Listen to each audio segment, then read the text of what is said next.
Hi, I'm Bill Arnold. Thank you for listening to this podcast. There are many more podcasts available at myfaithradio.com. Your support makes this possible. Thank you.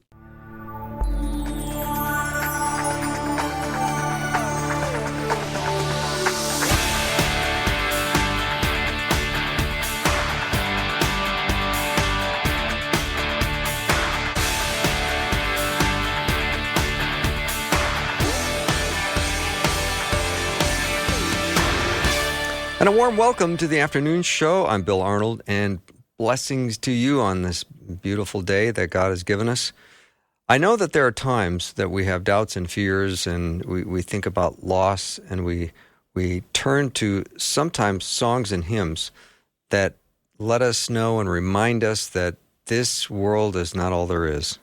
And really what awaits us as followers of Christ is this beautiful heavenly kingdom. So today I'm going to talk to Ace Collins. He's written a book called Stories Behind the Songs and Hymns About Heaven. When I say Ace has written a book, he's written like 105 books, so I think he's lost track, but we'll find out for sure. Ace, nice to have you back.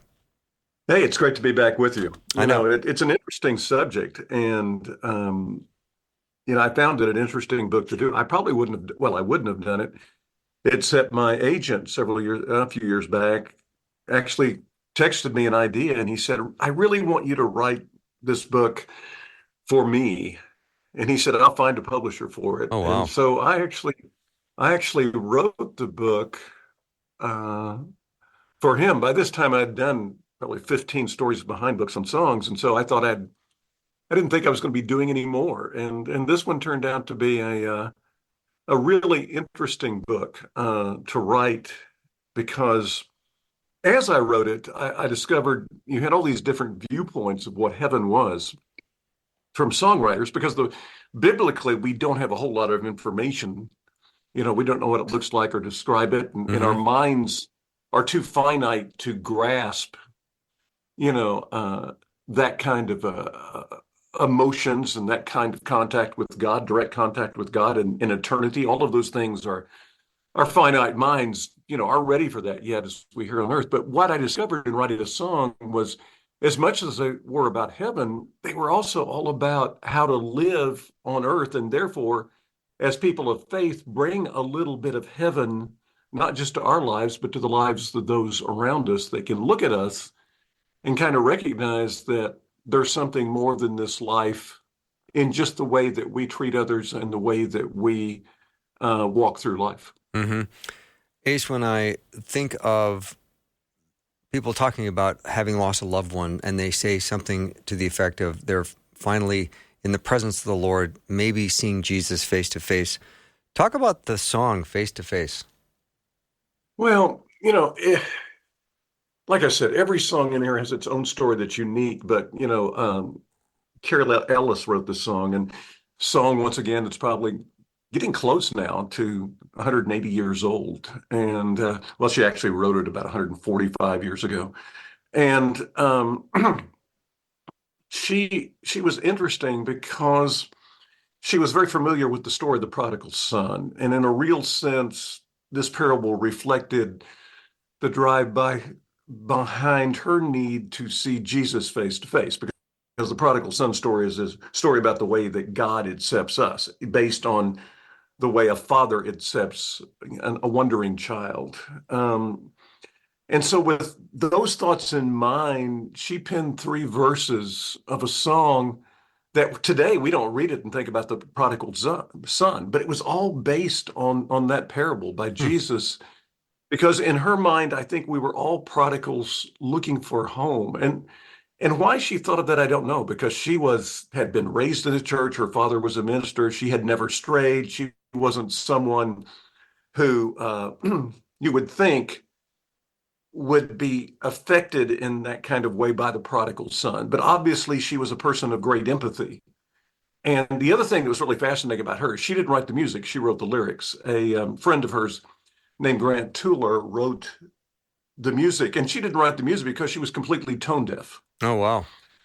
And so you had a person who was tone deaf writing a song face to face that is actually anything but tone deaf from a spiritual standpoint. And I find that an interesting irony in this song. And I just, it just blew me away. And the melody he wrote, which took him a long time, he kept throwing away different melodies that he had written with it, rings as true today as it did back then. I mean, it's simply one of those songs that if you actually listen to it, it's just it's just beautiful. I mean, and in essence, you can go back and sing it in a church, and you can get in that spiritual mode that I don't think very many songs take us to, where we're kind of enveloped by a a surrounding of the Holy Spirit, if you will. Mm-hmm. Ace Collins is my guest today. We're talking about stories behind the songs and hymns about heaven.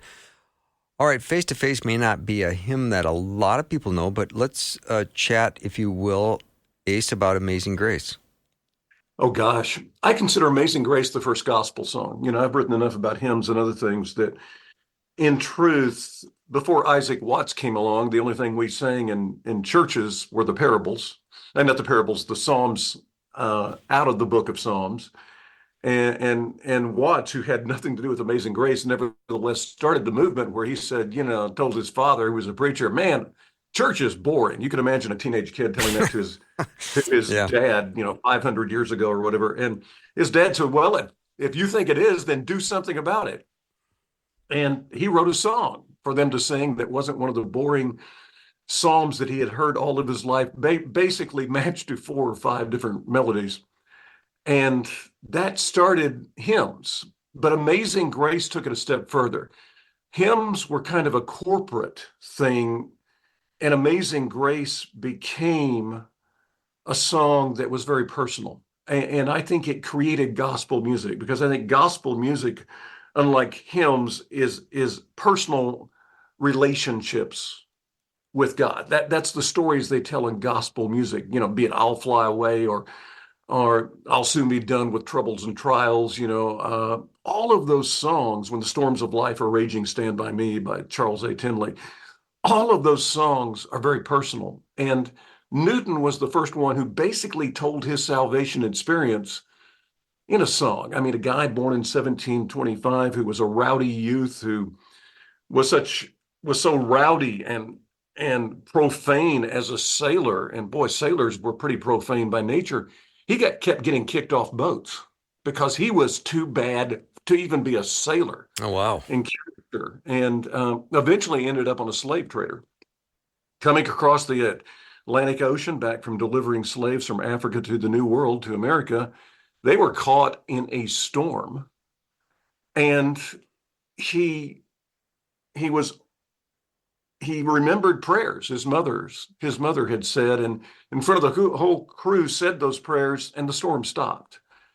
And you know that inspired what he would later write, which would be Amazing Grace. By the way, it didn't immediately change his life, God saving him in the water.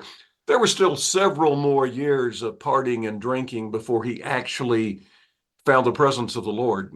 And 1779, he wrote this song, probably about 20 years after he had the experience on the ocean.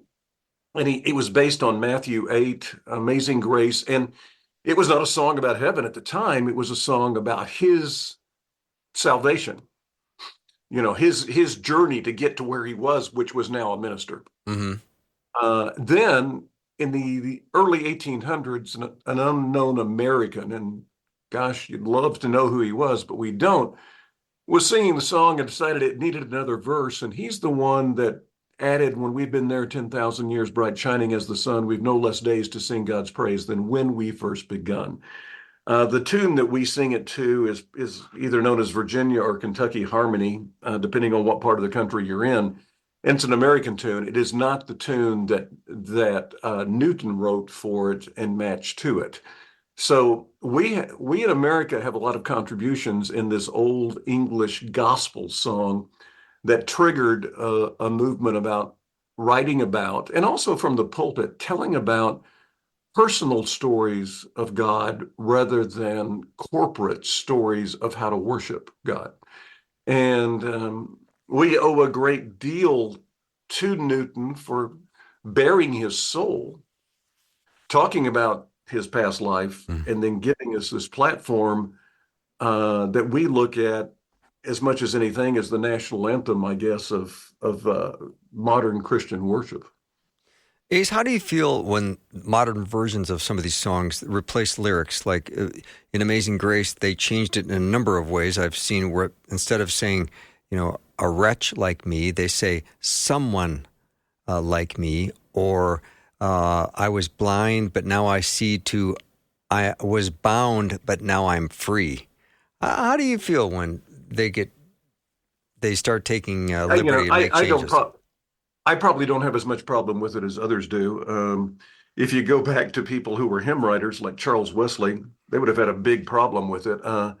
Wesley still never forgave the guy who rewrote his Christmas song that we know as "Hark the Herald Angels Sing," because his was more biblically correct. It was "Hark the Heavenly Velkin Ring," Velkin being heavenly host word in Old English. But I gospel is so personal. I think that we can we can interject our own little nuances into songs to personally tell our journey to faith. Hmm. And I think, as this song was Newton's journey to faith, I don't think he would mind if someone was bound, say, by addiction, and was more comfortable singing it that way, or bound by something else, and becoming free. I think, and therefore, when you see people who maybe take it and refine it a little bit to their own story, I think it may give them a stronger witness when they talk to people, because somebody may ask them, "Well, why did you change that lyric?" And they get an opportunity to explain where they've been, where they've come from, and where they are. Interesting. Yeah, we certainly can have emotional attachment to some of these traditional worship songs, but when you sometimes, if you look at the other side of the coin, Ace, and you maybe add a few different lyrics, it can maybe breathe some new life into some of the older songs that aren't being listened to anymore. Well, and that's just it. Would Amazing Grace be as large a gospel standard as we know it if we hadn't had some unknown American tamper with the lyrics and add a fourth verse, that talks about heaven? And I think when you analyze it, um, you we tend to fine tune things so that we can tell our story better. Mm. And you look back at the great American music and the lyrics of certain songs that Elvis Presley recorded were different when someone recorded them before him. The covers of his songs change as well. So I think there are certain words that just don't work anymore. I'm still kind of hacked off, and you know this from talking to me about Christmas songs, that we didn't change the lyrics of "God Rest You Merry Gentlemen," because that is not the meaning of what it was written 600 years ago. It should be "God Make You Mighty Gentlemen," and it makes a lot more sense. Yeah. But we didn't tamper with those lyrics. I kind of wish we would tamper and update those lyrics so that people could understand the real deep meaning of that Christmas carol. Mm-hmm. Ace Collins is my guest. His book is Stories Behind the Songs and Hymns About Heaven. What a great topic. If you have a particular song or hymn, you can text it over 877-933-2484. Ace talks about 30 different songs. Is that about right in the book, about 30 songs? Yeah, that's it. When I tend to write books like this, and you'll notice the one of the Christmas stories behind song books has 31, where you can actually read a different one every day Mm-hmm. during the month of December. Another one has 26, which kind of gives you an Advent countdown of those stories behind Christmas songs. I tend to write things where people can digest them one day at a time for a month when I'm writing stories behind songs Yeah. books. When you're writing, like, there are other places you're kind of limited. I did the stories behind Elvis's number one songs, and you're limited by how many number one songs there were. So, but when it comes to gospel music or Christian music in general, I found that people love to have a book that they can digest over a month or so and kind of pour into them. And also when you read this kind of book, you tend to only want to read one story because then that song is stuck in your head all day long and you remember what the story was. And then so in a very real sense, you get to start each day or end each day with a song in your heart and a song in your head. Yeah, so good. I love your thinking, Ace. All right, so we're going to take a break. When we come back, if you have a particular song or hymn about heaven that you love and you would like to know the story behind it, Ace may or may not know based on what you send over, but you can text the song to 877-933-2484. Well, it seems like just yesterday there was a presidential election. You believe it's been 4 years, and here we are again.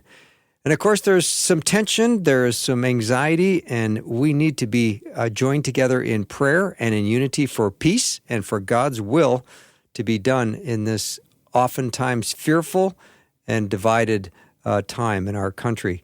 If you want to head over to myfaithradio.com and text the word vote to 877-933-2484, you can get an election prayer guide. Behind every song about heaven, there is a story, and Ace Collins has written a book about them, and they are fascinating stories. And I was going to ask you about Heaven Came Down, Ace, and then somebody already on the text line asked for it. Well, heck of a song. I mean, it is what, of all the songs in the book, this is actually one of my favorites.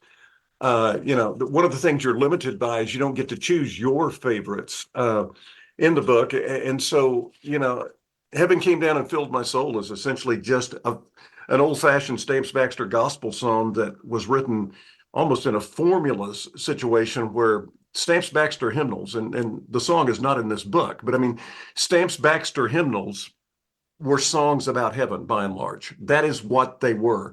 And there's old shape note hymnals that were published out of Dallas, Texas in the 20s, 30s, and 40s. And most of the songwriters that contributed to those books, and there were a host of great names that contributed to those books, wrote about, looked and strived to find new ways to talk about heaven. And even though the song didn't make the editor's final cut, the thing that makes this song so special, and the reason people ask about it, and the reason I love it, is because it talks about heaven coming to earth rather than us going to heaven. Mm-hmm. More than anything else, it's about heaven, heaven getting into us and getting us excited and taking us out of times. And remember, this is a song from when people were incredibly poor. It's a song that really peaked during the Great Depression. And imagine the uplifting factor it had on folks who were pretty hopeless. And suddenly they heard this song, and it even if they were, living literally hand to mouth, wondering where the next meal was going to come from, there was something reassuring about hearing this song. And I think that's why it's one of the 8 or 10 most beloved songs from that kind of carried us through the Depression. Mm-hmm. Yeah, neat song, really is. Yeah. Is The Old Rugged Cross, is that a song you know a story about? The Old Rugged Cross, yeah, I mean, I know a story behind it. Did we get a question on it? We did. And what I will do during the next break is I will go through my notes. Sure. On my computer when we take a break, and I'll be able to give them a little more specifics about it. It is obviously very much a gospel song. Okay. And so I have it in one of my books that is on the stories behind gospel music. And so, we'll grab that thing and tell them about it. Sure. Ace, what about I'll Fly Away? Oh, gosh. Okay, the ultimate heaven song is probably I'll Fly Away. Okay. I don't think there is one that is better known or more beloved and sung less today, by the way. I mentioned a while ago that there was these songwriters in the Great Depression that were churning out these gospel music songs that have become timeless. And one of the guys was Albert Brumley. And Brumley was an Oklahoman. That's where he was born. And he became enamored with the number one song in the nation in the late 1920s. And it was a song by Robert Massey, and it's considered the first number one song that ever was country origin on the pop charts, because there wasn't a country charts back then. And it's called the Prisoner Song. And I don't know if anybody out there has heard it today, but Vernon Dalhart was the artist who recorded it. It sold over 1 million copies. And it was about a guy who was in prison and who thought, if I had the wings of a bird, I would fly over these walls. Brumley heard that song and stopped what he was doing. He was working in the field. He wasn't rich enough to be a full-time songwriter yet. And he sat down, and rather than hoeing a crop of cotton, actually sat down and began to work that out. And he didn't write it at that point, but he went to work later with master songwriter Eugene Bartlett, who wrote Victory in Jesus and others. And Bartlett encouraged him to keep playing with it. And eventually it became the first song that Brumley wrote that Bartlett published. And it was published in the old Stamps Baxter hymnals. And within months of its release, it became the hottest selling song, gospel or otherwise, in the nation. I mean, that is how big it was. Everybody was recording it. Wow. Particularly in country music, and even some pop music artists were recording it. And it was just a masterpiece in how to talk about the exuberance when your soul gets to leave an earth where it's burdened. And don't forget, once again, this is the Great Depression. And we're talking about also a song that was inspired by a prison song of a guy who never had no hope of getting out. And it paved the way for two things. One, it paved the way for Bartlett to quit working. Brumley to quit working for Bartlett and go out on his own, establish his own company and sell all kinds of other great gospel songs. But it has become the song that is probably more sung. I often call it the Jesus Loved Me of modern gospel music, because so many people know it. Yeah, it reminds me too that there are a lot of great songs that were written when there were very difficult circumstances, personal pain on the part of the songwriter. Okay, I think, and there were a lot of great songs about heaven written by American slaves, by the way. That good old gospel ship, Yes. and Were You There When They Crucified My Lord, and others. Wow. And one of the greatest, I guess, songs about heaven was written by Roll Jordan Roll. I want to go to heaven when I die. And all of those were written by slaves. So you can't imagine a more helpless situation that is a slave. But if you're trapped in poverty, if you're enslaved by something, you are looking toward a world that is better. And if you've got no hope on this earth, your hope is heaven.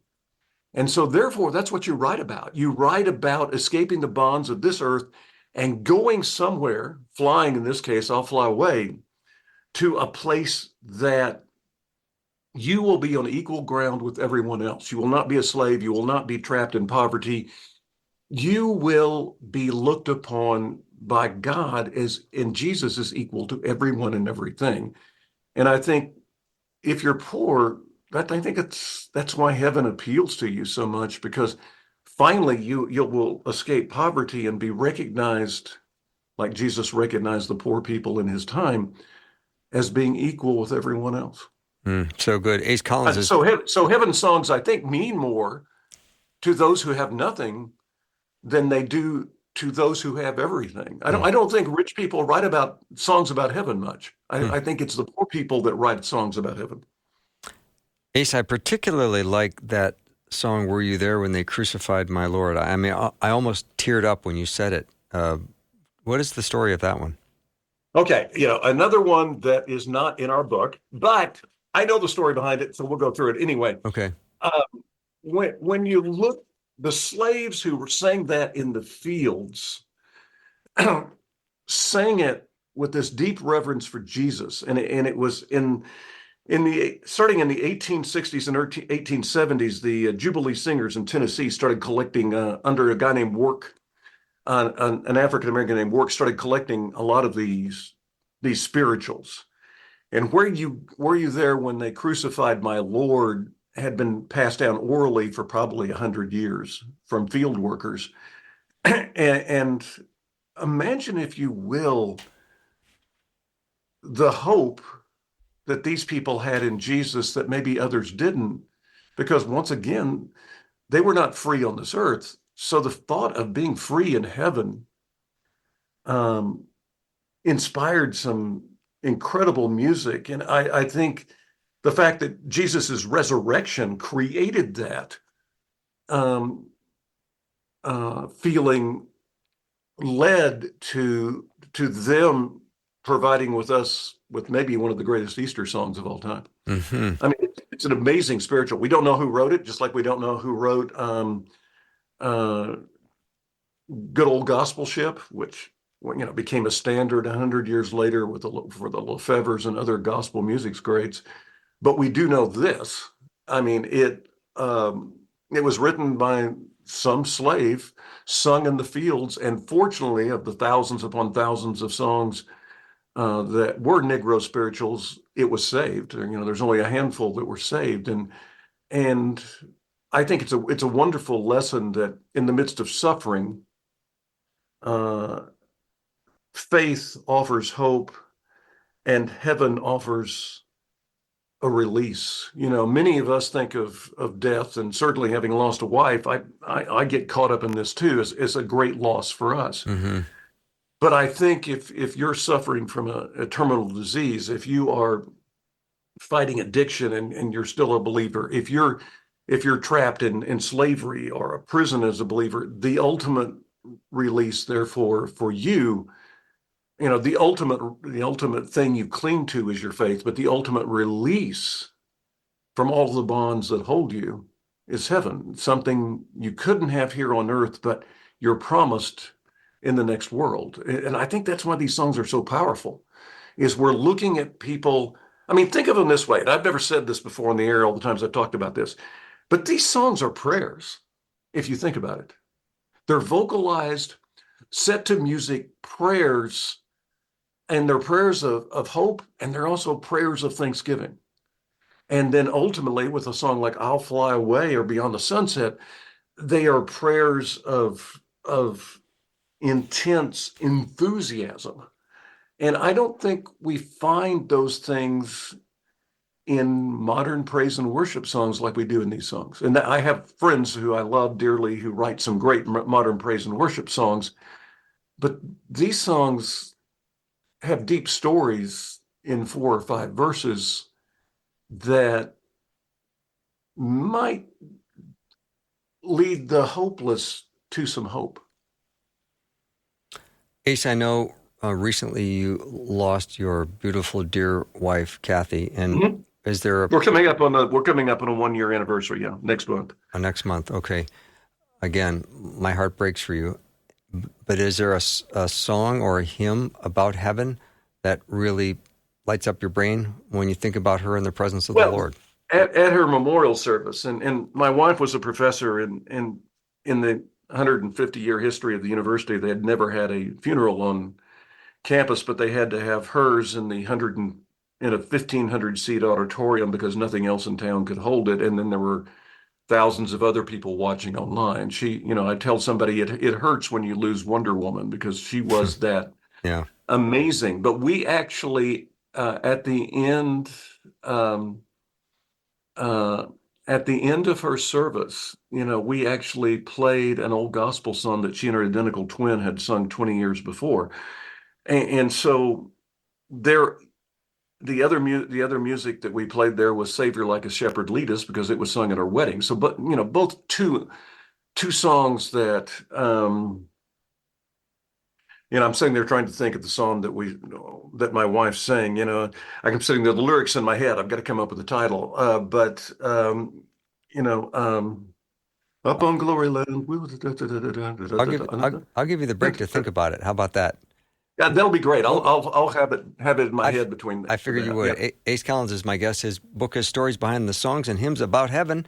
You can learn more about him at acecollins.com, acecollins.com. After a short break, we'll be back. If you have a particular song or hymn about heaven and you would like the story behind it, there's a good chance that Ace might know it. It may not be one of the 30 in his book, but it's hard to beat him when it comes to information and knowledge. So 877-933-2484.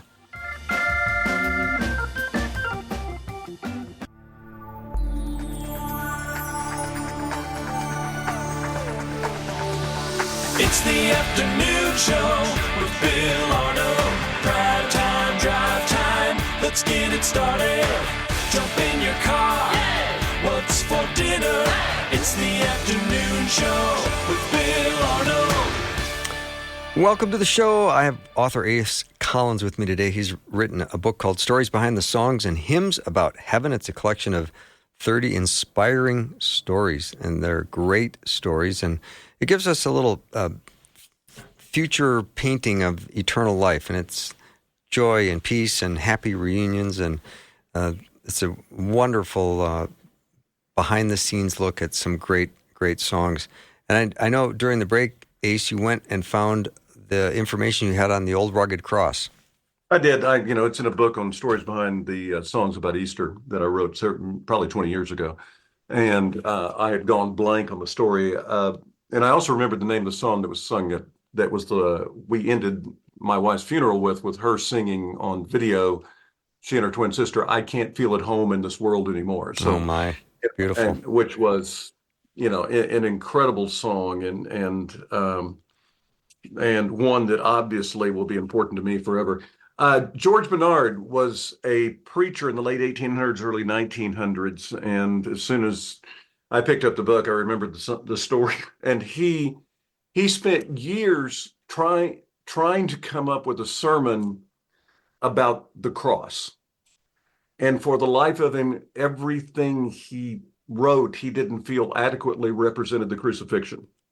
Not just the horrors of the crucifixion, but also the promise of the crucifixion. And he visualized being there time and time and time again.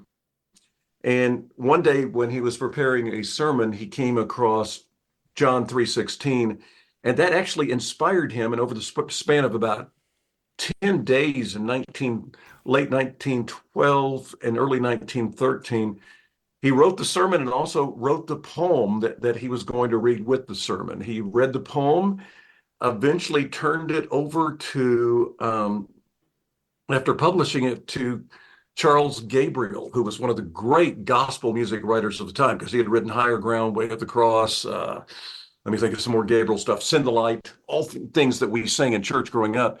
And Gabriel sat down and wrote music for that poem. And in 1915, that song was released and became probably the best known song that was ever published about the crucifixion. And sadly, is not sung in churches nearly as much today as it was when I was growing up. And it's another one of those things that we talked about earlier, that the song is so powerful, it probably beats 99% of the sermons about carving out the reasons for faith and why faith enhances not just for why faith doesn't just give you an open door to heaven, but also enhances your ability to bring heaven down here.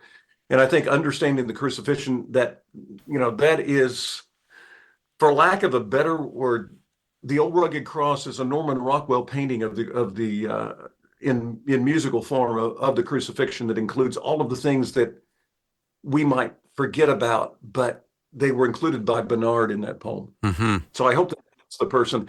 If they want to read the whole story, they can go to my Stories Behind the Great Songs and Traditions of Easter. But it was one of the most important songs I think I sang as a child. I think it put in the perspective of what a crucifixion was and what it meant to me more when I was 8, 9, 10 years old than anything that we sang in church. Mm-hmm. Ace, do you know the song "There Is a Fountain Filled with Blood"? I know the song, but I don't know the story behind it. Okay. So, That was kind of a long. that is not one that I have ever researched. Yeah. Think about this. You mentioned that song. There are so many great hymns, but think about the fact that of the tens of thousands or hundreds of thousands of hymns that we sing, how many we don't know, and you wonder how much did we miss when modern hymnals didn't publish some of these songs that are 300 and 400 and 500 years old. Wesley's songs got published and Watt's songs got published. Both of them wrote over 500 songs, and we know most of them. But there had to be some wonderful hymns that were sung at churches in England and France and other places that if we knew them, they would still be moving us today. So it's kind of like I talked about earlier. We lost thousands of Negro spirituals that had the ability to inspire us and move us. And I guess we need to be grateful for the 30 or 40 that were saved. Mm-hmm. What about Deep River? Well, don't know the story behind it. I'm sorry. Okay, no, that's fine. We're getting the text lines it's a lighting more up. modern one, but do not. I personally do not know the story behind it. Okay, what about Victory in Jesus? Victory in Jesus. I think this may be the greatest story behind a song I have ever found out. Now, you have to understand that during the Great Depression, most people were poor. Well, guess what? Eugene Bartlett was not poor. Eugene Bartlett wrote so many great songs in the Great Depression that he was rolling in dough. He was living high in high cotton, as they say in Arkansas, where he was born and where he grew up and where he stayed. And I mean, this guy traveled all over the world and performed in front of royalty and presidents and everything else, and had written all these incredible songs. And he was coming back home on a train after a worldwide tour, and coming up to his home, just a few miles outside of town, he had a major stroke. And they took him to his house, as was the custom back in the Depression.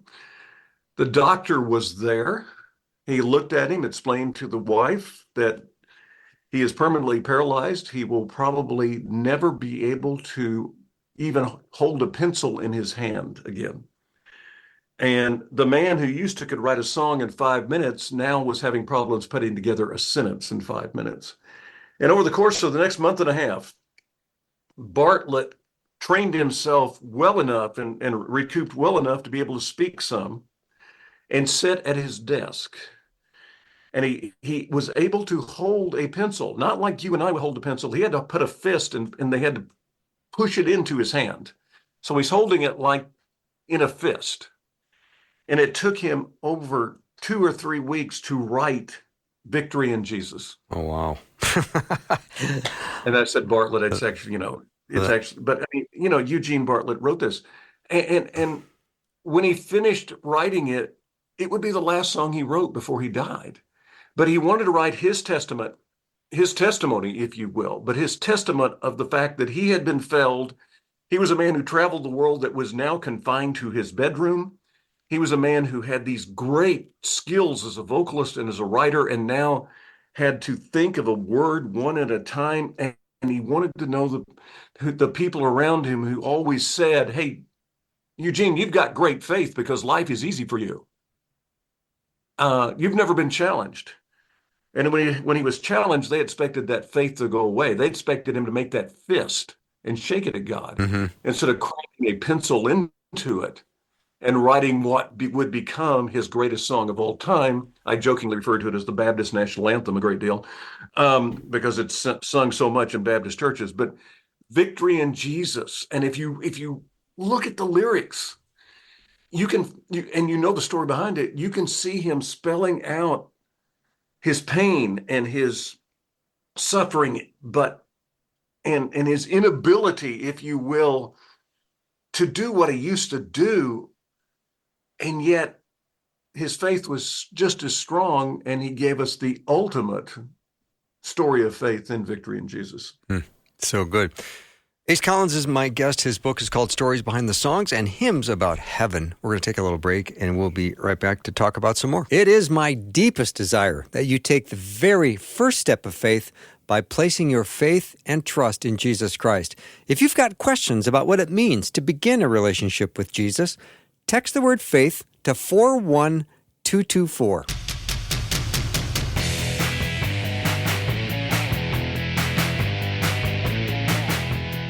Well, welcome back to the show. Ace Collins is my guest.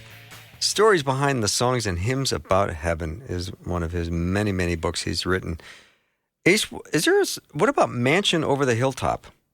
Now you're mentioning my dad's favorite song of all time. Okay. And I find it interesting. It's a classic gospel music song. I mean, everybody, I think it was revived as much as anything else because Elvis put it on his first gospel album back in the early '60s. But it was written by Ira Stamphill. Another, mentioned Brumley, Bartlett, Stamphill. These were the Mount Rushmore of gospel music writers, and they specialized in writing about heaven. And so Stamphill, was a guy who traveled the world as well. He was at a revival meeting in Dallas, Texas, at the end of the war, World War II. And the speaker that he was listening to is one of the wealthiest men in Dallas. And the guy had lost all of his money in the Depression. And he was talking about the fact that losing everything didn't matter because he was going to have his mansion once again when he got to heaven. And are there going to be mansions in heaven? Well, the Bible doesn't tell us that, and we've invented a lot of the stuff and imagery of heaven, but the mere fact that you are rewarded for a good life got inside Stamphill's head. And this man said, yeah, God's going to build me a new house when I get there. And Stamphill, after interviewing the man about his faith, sat down and wrote this song based on John 14. I got to interview one of his relatives, and it was said that he wrote it in 14 minutes. And it was his most popular out of scores and scores of published thing. It resonated with the people in the late 40s, early 50s. And it makes sense in a way that it would, because from what I've read during the Great Depression, the 20s and 30s, both ages, the success in the 30s and then the downturn and the 20s and the downturn in the 30s, only about 35% of Americans went to church on a regular basis. And yet after World War II, the number jumped into the 60, 70% range for a while. And so this song was taken into the churches right at the right time when almost everybody in your town was going to church. And then these people coming back from war and everything else who had seen the horrors that they saw, there was something comforting in looking at John 4:2. And I think John 4:2 reads, and I'm paraphrasing here, my father's house has room to spare. If that wasn't the case, I would have told you so. So I'm going to prepare you a place, in Jesus's words. And I think that imagery that Stamphill saw with, I've got a mansion just over the hilltop, really appealed to those who had seen the horrors of a depression followed by the horrors of a war. They wanted someplace that was peaceful. They wanted someplace they felt safe. I mean, after a war, security is one of your major things. I mean, people who came back from war still had nightmares because of insecurity, post-traumatic stress syndrome. Thinking about a house that you had in heaven, that everything was secure and everything was provided for you.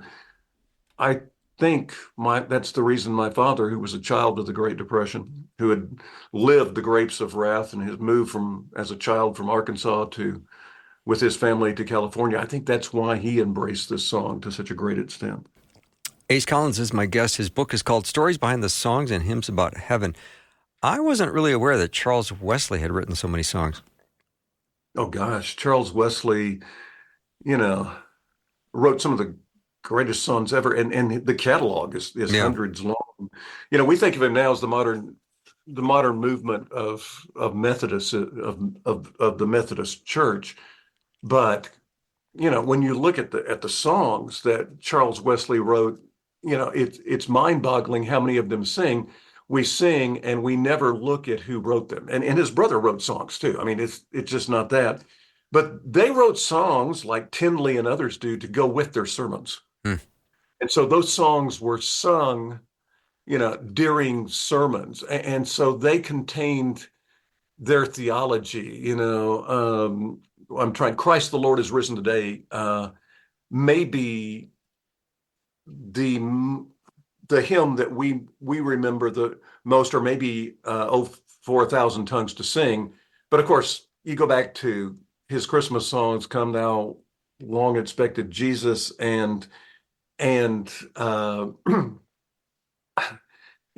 those songs are probably the one, that we remember the best today. But my goodness, he wrote, he could have a hymnal by himself, he and Watts. But "Hark the Herald Angels Sing," I'm sure, is the one that we talk about the most today. And you and I'll talk about it in a month or so when we talk about Christmas music.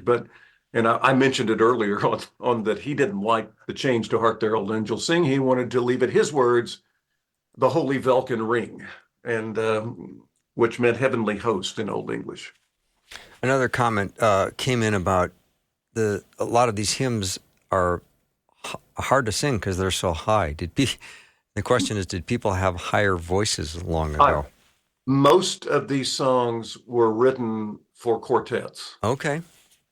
And so you had 4-part harmony, and so a lot of times the lead line would have been the second tenor. And the second tenor, most people do not sing. Most people in churches sing alto if you're a woman, or baritone if you're a man. And so hitting the notes that were created for these quartets, like the Stamps Quartet and others, it would have been difficult for a normal person to have hit the high notes. Yeah, I mean, I always tell people it's easier to sing the Canadian national anthem than it is our own, because it's actually written in user-friendly notes. And a lot of the gospel music songs, the songs about heaven, are not written that way. They're written it's easier for a woman to sing them than a man in some cases. Though you got tenors like Rusty Goodman who had no problem singing them, and Elvis was able to sing them real well too. Yeah. Ace, we just have a minute or so left. Of the 30 that you studied and researched, which one kind of rises to the top for you? I think the gospel ship one, because the slaves were brought to America on ships. Yeah. And when they wrote the spiritual, they dreamed of going to heaven the same way they were brought. So they were brought here, and they were taken. Their freedom was taken away from them. They were brought here and enslaved, and yet they pictured when they died boarding a ship that would take them to heaven. And I think that imagery probably spoke louder to me than any other song in the book when I knew the story behind it. The Lefevres get a lot of credit for writing it, but as the man who wrote it told me, he discovered the old Negro spiritual and then updated it for modern use, and he always gave the credit to the unknown slave who wrote it. Mm-hmm. So we're out of time, but I want to first of all thank you for coming on to the program, and then also say I'm looking forward to the couple interviews we're going to have around the holidays when we talk about the traditions of Christmas and the songs behind Christmas. I do hundreds of interviews in December, but y'all are my tradition because I do y'all every year. So you've become a Christmas tradition in my life. Nice. And I don't have a lot of guests that refer to us as y'all. So it's win-win. It depends on what part of the South you're from on how you say that. My grandmother, who's from the South, said Ewans, not y'all. Ewans? Ewans. I've never even heard of that before. Yeah, that's a southern Missouri, northern Arkansas thing. But Ewans. I'm more the snake bite y'all. Just real fast, quick, y'all. I love them both. All right, Ace, I'll talk to you around the holidays. Hey, God bless y'all. Yeah, thank you. Ace Collins has been my guest. AceCollins.com is his website. We're going to take a break and then talk apologetics with Rick Mattson. That's all next.